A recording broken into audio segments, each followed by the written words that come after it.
Hello, we are starting another episode at SaaS Scaled, and I'm pleased to have Steven Schneider with me, a good friend. We know each other for a while, and a person that I admire from many different aspects. Thank you, Steven, for joining us today. Thank you so much, Armand. I appreciate it, and it's great to see you again. As you said in the introduction, I think we've known each other for 12, 14 years now at this point, and it's That's great to correct. reconnect. And Steven is CEO at Capitol Canary, and it's a company based in DC area, and I think it was rebranded to Capital Canary probably less than a year ago. And what was the name before than that? Well, it's more recent than less than a year ago. We actually rebranded only about 2.5 months ago, so relatively recently. Wow. The company that's now known as Capital Canary was originally a company called Phone to Action. But Hmm. we had acquired two other companies about a year ago, one called GovPredict and one called KnowWho. So it's really the bringing together of all three of those companies that necessitated a rebrand to Capital Canary. Okay, fantastic. So tell us a little bit about yourself and then about the company as well and what kind of problems you are addressing. Sure, absolutely. So as you mentioned, my name is Steven Schneider. I'm the CEO of Capital Canary. Most recently, previous to this, I was the CEO of a company called Logi Analytics, formerly known as Logi XML, the company that you founded many years ago. From a background standpoint, I have an undergraduate degree in computer science. I went and did my MBA in California. And then I took on a lot of different roles at software companies, learning how to build and run a software company. I've been a VP of marketing twice. I've been on the technology side a number of times. I've run sales for 5 or 6 years. So really built up my capabilities across all the different functions of a business and have seen what B2B software companies look like at 5 million, 10 million, 20 million, 40 million, 50 million, and gotten a sense of kind of what good looks like. I'm based here in the DC area, married, 2 kids, all that sort of fun stuff, and having a good time. So you had asked about what Capital Canary is. Well, Capital Canary is a private equity-backed software company that works with government affair teams to help give them the edge to win their policy battles. And we do that through two main offerings. First, we offer them a suite of intelligence tools that lets them understand kind of what is happening in the regulatory and legislative space, who is involved in that stuff that's happening, and how it may affect them. And we do that through offering both legislative tracking information, so information on what's happening across 10,000 municipalities across the country, from everything from right away on road construction to more substantive issues such as antitrust or regulation at a federal level as well. And then we also offer contact data. So we track over 100,000 individuals across all manners of legislative and regulatory bodies across the country and staffers, so that when something pops up that may affect a particular organization or they care about, they know who to call. The second thing that we do, and this is really our roots as Phone to Action, is we offer a product called Advocacy. Well, what is Advocacy? Well, it allows organizations to find individuals that may be aligned to issues that organization cares about, to activate them and get them engaged, and to speak on their behalf or to speak on their own behalf in support of a particular issue, often contacting legislators. So that could be, for instance, a desire to offer alcohol in a particular state or county. It could be to stand up and support investment in cardiovascular health that a nonprofit may care about, or whatever it may be. And these issues that affect these organizations and affect individuals aren't just at the federal level. They occur most often or more frequently even at the state, local, even at the school board level. And the organizations we work with range from Fortune 500 companies. We have 25% of the Fortune 100 as clients, and nonprofits. Many nonprofits that you've heard of, for instance, someone like the American Heart Association, and many nonprofits that have more niche needs or more niche interests, such as a farm bureau in a local jurisdiction. We have over 1,200 clients today. Fantastic. That's great. So, talking about, SaaS companies, of course, Mhm. and then, back then when I had less gray hair, and of course you don't age, so, and you are much younger as well, but I don't think you will age as much as I do. It's the You look Botox. exactly the I've same got a way guy. as I do remember. Yeah. And then, back then, of course, in my previous life, early 30s, I started Logi, as you said. And then all you are thinking as a kind of, founder back then is, how can I build this product? Everything is product centered in your mind, right? So everything is product, product, product. I just need to build it. I need to, and you may put the marketing and sales and all of those as kind of secondary in your mind, because from your perspective, that's the biggest challenge you face at the beginning. And then when you experience more and more, and you have more companies and growing to a certain stage and growing them bigger than just, a single digit kind of revenue or ARR nowadays, then single digit million wise. But then you get to kind of the point that you realize that actually the biggest challenge that you have to face is really marketing and then sales. And then maybe if you start again, you will think about them first before you start even thinking about the product, to make sure those are taken care of when you get there. So how do you see that? Because you have been in all of these stages, as you said, you have been on the product side, you have been on the sales marketing, now you are CEO in charge of the company, you were in CEO role at Logi as well, so you have experienced a lot of these yourself. How do you see that, the Yeah, journey? so it's interesting because I would say that particularly in working with startup founders or people at the early stages, you have that perception, right? That I need to get the product right, I need to get the engineering right, I need to start with the engineering. And I actually think the most difficult thing about scaling a software company is getting the go-to-market right. And what's interesting is making engineering decisions or making product management, product feature function decisions have a long time, right? You conceive a concept, you write out the requirements, you scope it out, and then you have to build it. And there's like a 3 to 4 to 5 month kind of lag time for that to happen. And if you get it wrong, you're kind of done. Like you got it wrong, and you have to kind of start over, right? And so I think that understanding the go to market and understanding how you're going to sell and market that product is a lot more difficult to figure out. And the reality is, you don't actually need the product to do a lot of that, right? So, Mhm. so there's a lot you can do with a prototype. There's a lot you can do with a concept to kind of work through those go to market channels to figure out, for example, who is it that I'm selling to? Is this a pain? Will you pay for this pain? Is this something that I can just put on a website and someone downloads? I take an order? Or is this someone a salesperson needs to communicate what it is and explain it? And or is it something that has to be bundled with services to customize and configure in order to solve the pain? And how much are they willing to pay for it? Because the true test to actually building a software company that gets past those first couple customers is having all those things that align and work. And if you go and you engineer a solution without thinking through those things, something's probably wrong. Mhm. For example, you built a really great, phenomenal product that solves a pain that someone's willing to spend $8,000 for. Well, that's great. But if it takes a salesperson to sell it, and it takes Mhm. consulting to configure it, and it takes work to make sure that they're successful, well, $8,000 may not actually be enough. Mhm. You probably need a $40,000 solution in order to cover all those costs of sales and marketing and enablement to support that business model for it to grow. And I think it's tricky when when you're small, that can be managed by one or two or three people that just dive in and figure it out that probably don't get paid full salaries.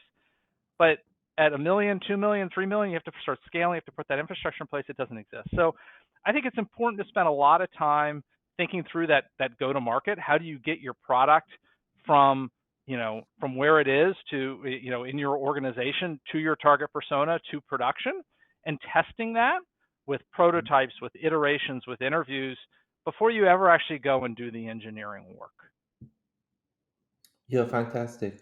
So, you think of some companies in the market today, when you look at them, that they are tackling some, mm, I would say, engineering product challenges, that there is a market for it, but nobody could do it before, right? So, all of these Elon Musk's companies are really great examples of that. Everyone knew that if you have a really well designed electric car that you can sell at 40, 60K, that kind of, level at that quality, it has a market. If you could build a rocket that does, go to, to international station and comes back and it's reusable, everyone wants it. But nobody could really build it, or, dare to really go there and build it. So it was really a product challenge, engineering challenge to build it, but the market was there for it, assuming you can build it. And then there are some other companies that they really go after the market challenge. And it's not really the engineering challenge. People know how to build that, but nobody maybe wants to take that market challenge to do it, create the segment, create that maybe category, create that, part of the market, and then really go there. Um, is that categorization in your mind the same when you look at the companies around you, that people normally companies fall into category A or B, or you see a lot of mixed, a lot of other categories as well? I think there's a lot of other categories. In fact, I would argue that you probably missed the one that is the most common, and that's there's Hmm. an existing market, there's existing pain, but there are solutions out there to address the pain. It's just Hmm. there's a way to do it slightly better. Um, Hmm. we're talking today not on Zoom, but I spend a lot of my times on Zoom. Um, Zoom was a mature, like the video conferencing, business to business, one-on-one video conferencing. That was an established market. It was mature. It had consolidated to a couple of different vendors. There was pain, but people would say the pain was addressed. Uh, and then one company come in and rolled up that market and took it over by doing it just a bit better. And while I'm no expert on how Zoom did that, my understanding is they identified a pain around the kind of it takes multiple clicks to initiate to get started, and figured out how to engineer a product in a very Hmm. specific way to get around those pains to be one click and be rapidly adopted. Um, and so in some ways, what they did is they really just eliminated some of the kind of getting started friction. And of course, their timing with COVID didn't hurt, but they were able to take over an existing market. And I actually think that's more of what we see, not people going out and solving a problem that we know exists but no one's solving, or not going out and creating a new market that didn't exist, but really just incrementally operating better in an existing market. And I'll tell you, creating a market is hard. I mean, you talked about Elon Musk. The structural barriers that were in place for the electric car, or for space shuttle. I mean, the regulatory barriers, the infrastructure barriers in terms of charging. That's just expensive and Hmm. hard. Hmm. Um, I think what Zoom did, or some of these other markets did, wasn't that hard. Um, the Sure, other sure. interesting challenge I would say is that I think in many of these more mature markets where there is a pretty meaningful opportunity, you actually Hmm. find relatively high customer satisfaction. So Hmm. in the mobile phone market, I'm going to date myself and go back to, I guess it was probably 2006, right about when we met. I remember if you had called me and asked, how satisfied am I with my mobile phone? I had a BlackBerry Curve, and I would have given it an 11 out of 10. It was fantastic. Um, but the iPhone came in and incrementally improved on that, rolled up what is a mature and large market, and then ultimately expanded our definition of what a phone is. But those first iterations were basically phones. Yeah, yeah. So in my mind, I see Zoom as an engineering challenge because the market existed. WebEx proved that the market is there, but they wanted a simpler product that you send the link, you click on it, you join the meeting, done. So that's simple, and that was a kind of engineering challenge for them to really go through and create that kind of, Sure, product that maybe not that easy. They came from WebEx, so they knew all of the engineering challenges that exist, and they worked hard to really make it happen.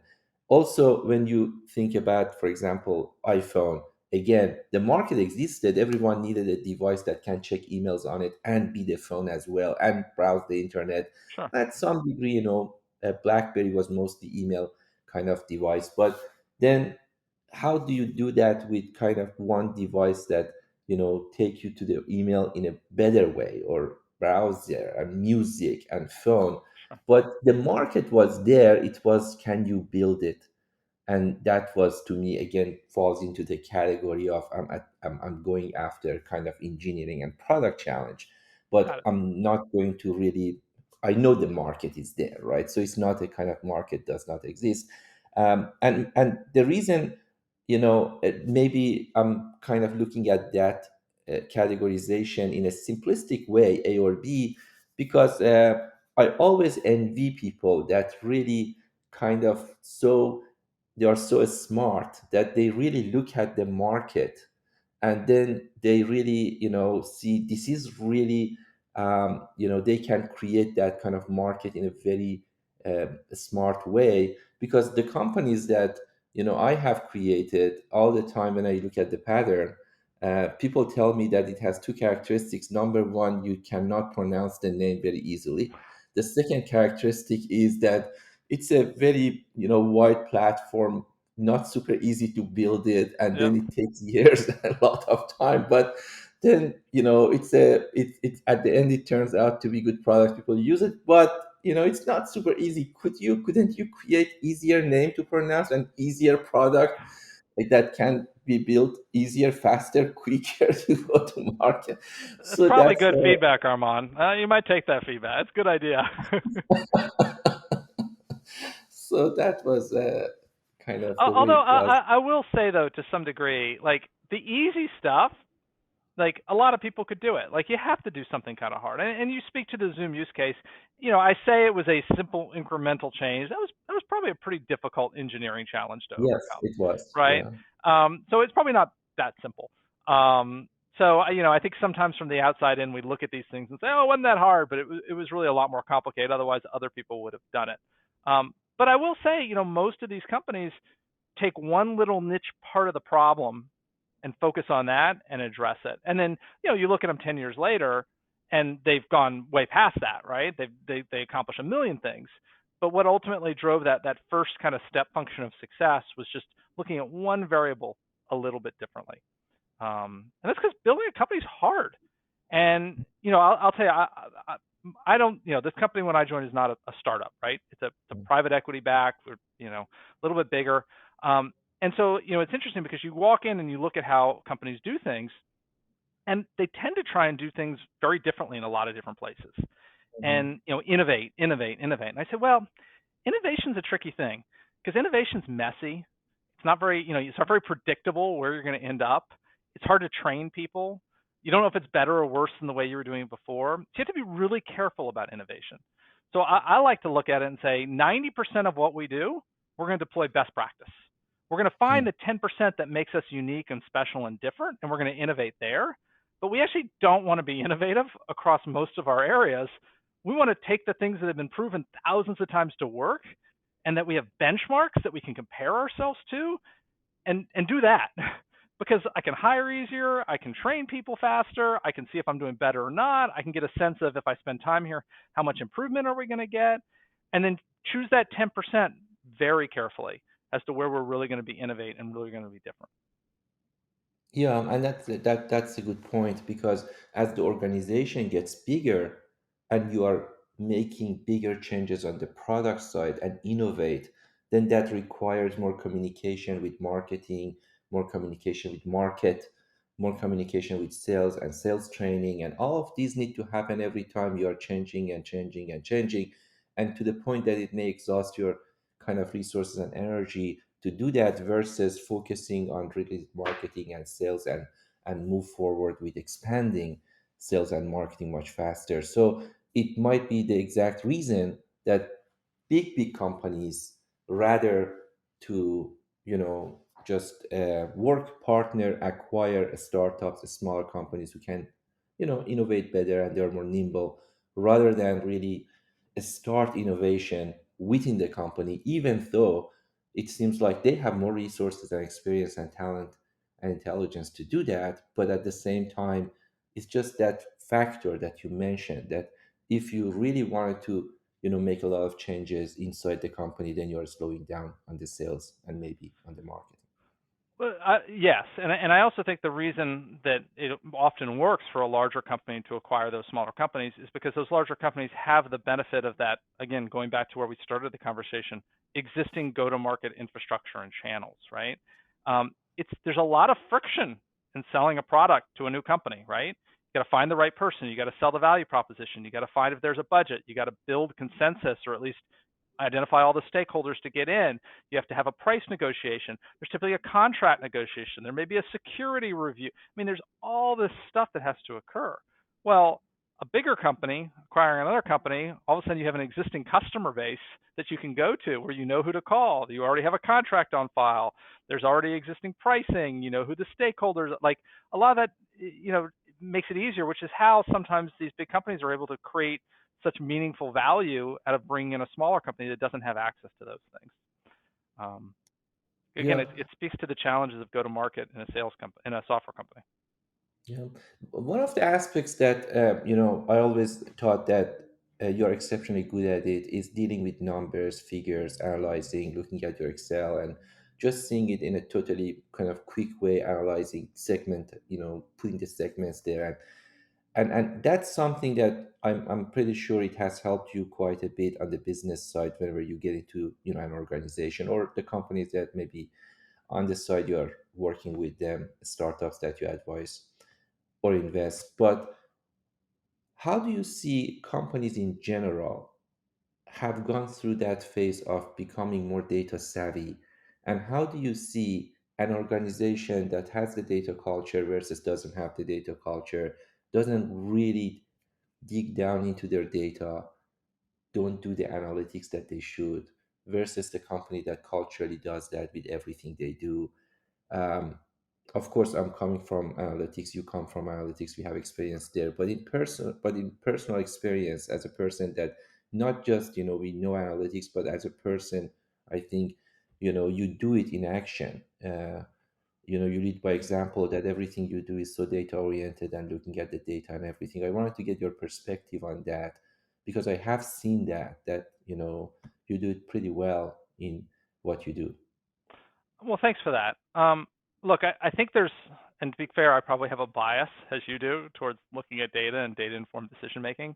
Um, I think the reality is that, well, there's two things I'll comment on. First, I think when you're small, it's not as necessary. And why do I say it's not as necessary?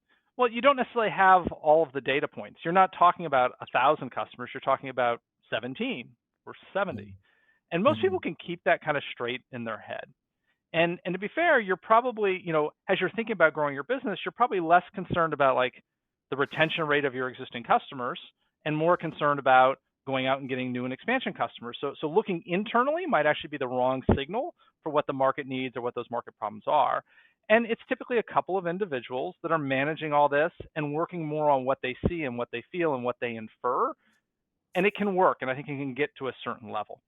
I think the challenge becomes one of large numbers, right? As the numbers get bigger, it's really, really hard to keep those in your head. And all sorts of things that us as humans have been fine, like recency bias and things along those lines, will start to pop in. And you'll start having meetings and conversations where there's a lot of I thinks. And the problem with I thinks are when you're not one or two people, and you got seven people, is lots of people think different things. And so in an organization that's culture is very much a yes person culture, that's bad because he who thinks or she who thinks and has the highest rank in the organization is what happens. And that isn't Mhm. necessarily the right information that's happening.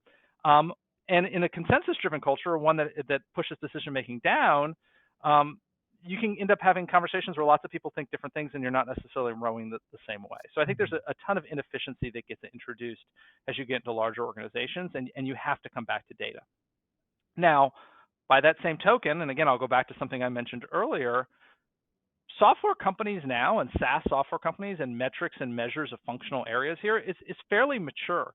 So there's pretty standard ways to look at your data and to look at what you're doing and to measure what you're doing against benchmarks. So one of the things I did when I first joined here is I said, I want to understand why customers fire us. Like, why does someone leave? And I got a lot of I thinks. And what it came down to is, okay, well, let's identify very defined codes of outcomes as to why someone leaves. And the first question I got was price, price. They leave because of price. They leave because of price. And I said, well, is it price or is it we're not delivering enough value? And if we're not delivering enough value, why are we not delivering enough value?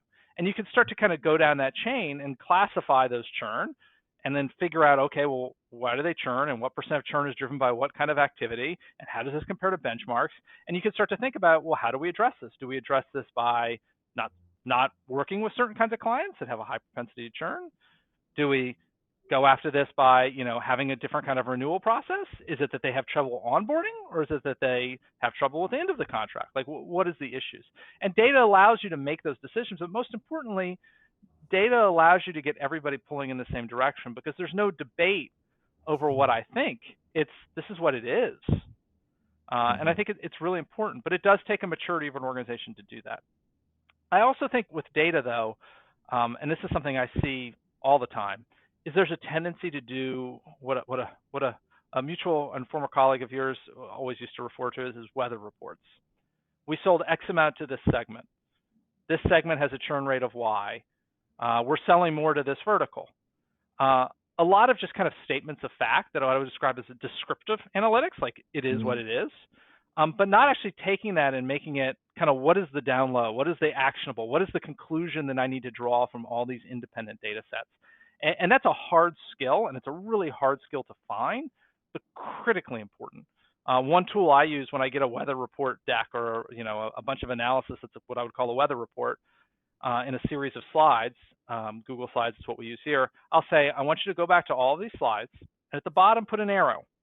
And you need to give me one sentence. And by the way, one sentence, 14-point font, can't word wrap. Okay, so very tight. That tells me what my takeaway here is. And if there's multiple takeaways on the slide, then break into multiple slides. But more often than not, there's no takeaway on the slide. Like, I don't know what to do with it, and the slide just needs to go. And put it in the appendix if you think it's still important information. Uh, Mhm. and that's a skill that I see, a gap that I see in a lot of analyst skill sets, and frankly a lot of executive skill sets. Mhm. Mhm. When it comes to the products in the market, so any business application, very, very simplistically looking at it, it helps people to get the data in and then helps them to get the data out. It might be a CRM application, it might be a association management system, it might be investment management software, all of those examples, zillions of them, HR management, everything. Uh, and in early days, let's say, for example, 20 years ago, I could see a lot of still application solutions coming. Even when SaaS started, 10, 15 years ago, I could see a lot of solutions that helps people to collect data.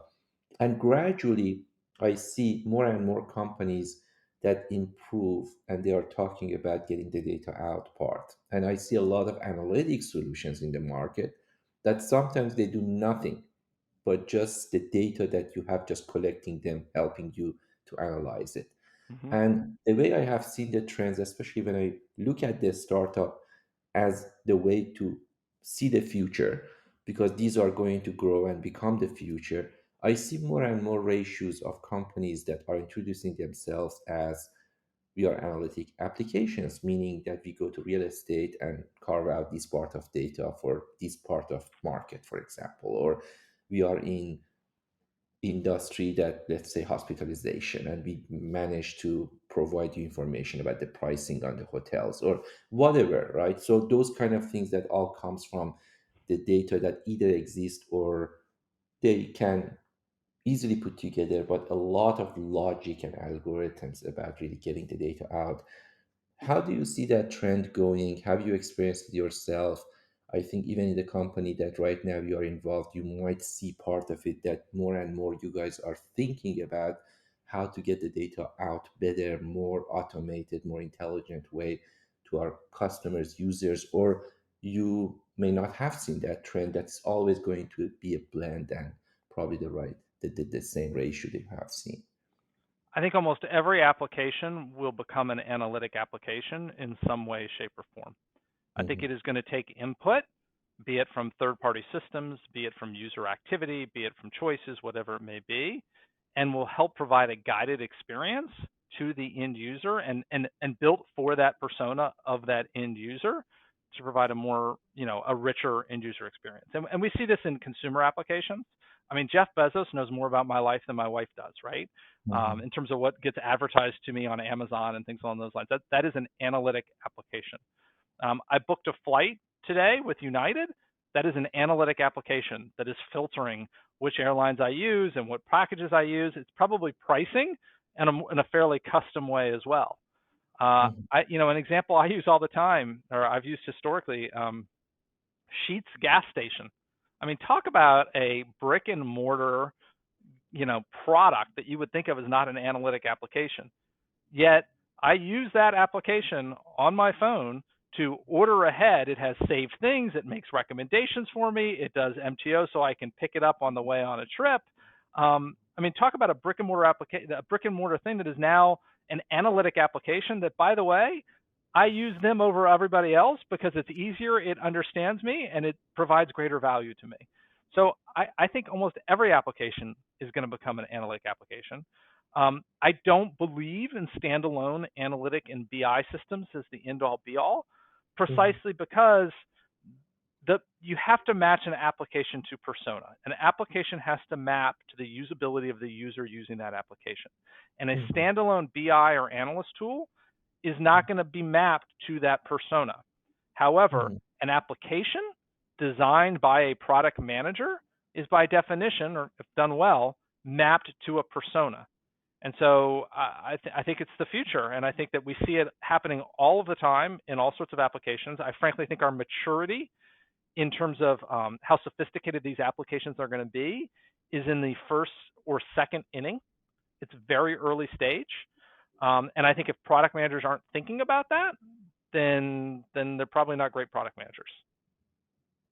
Yeah, very, very valid point. And to be honest with you, every time I think that, how many other SaaS applications might ever be created, and we already have a lot of SaaS products and companies that started every year, then I just, walk into one of these events that you can find many of them in the Bay Area, and then you hear all of these great ideas from many different countries or different regions or different founders, and then say, wow, I never thought about these applications or this way of looking at data.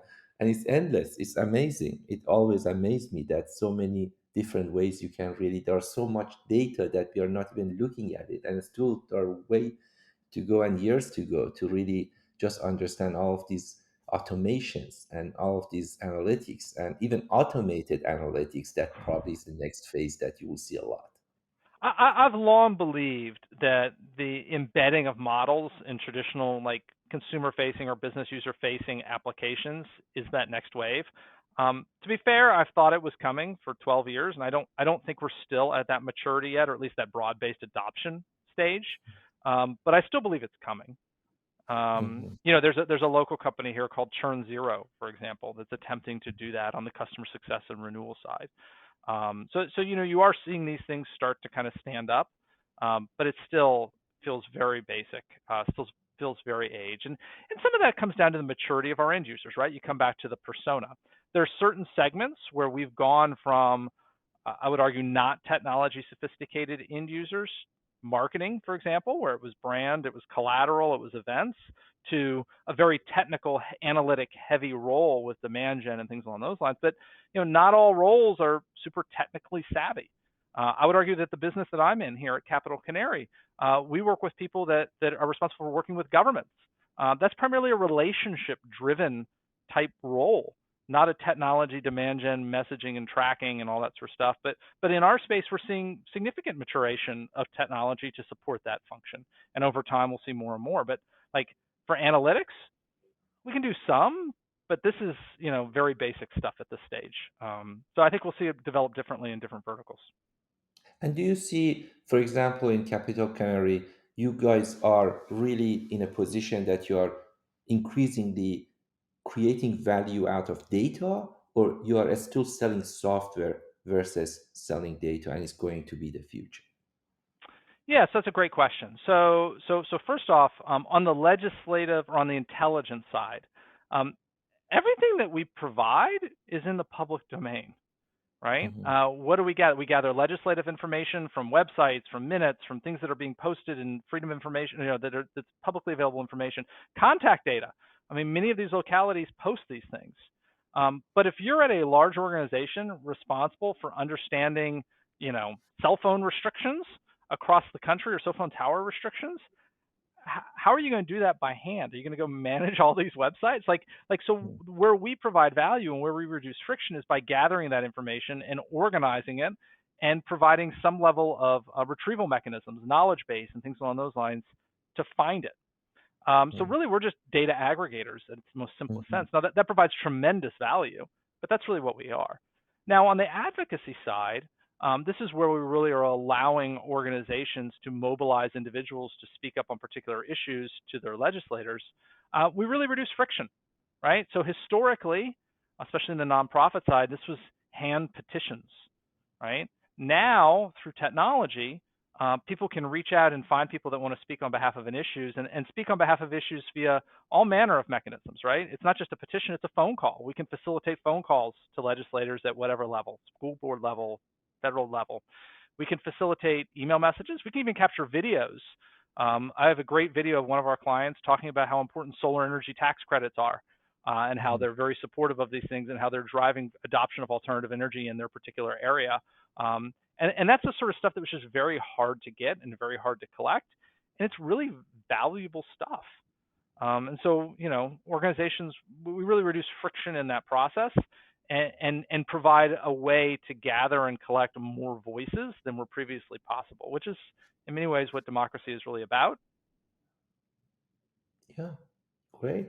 As always, um, it has been a great discussion. I'm going to ask you the last question about maybe a book that you can recommend, either something that you have seen it might help the audience, or it has had a great impact on you and the way you conduct business, something that can resonate with SaaS companies, or in general, sometimes it might be something about team building that some people have recommended. So, uh, if you have any particular publication in mind. Sure. Yeah. So any book by Patrick Lencioni comes highly recommended for me. And if you had to choose just a couple, I would say The Advantage and Five Dysfunctions of a Team are really key. I usually read these. So these books, by the way, are very small. Like you can sit down and read them in a quick reading. And he's got, I think, 7 or 10 of them. Um, but they're mostly about organizational health and team leadership and teamwork and things along those lines.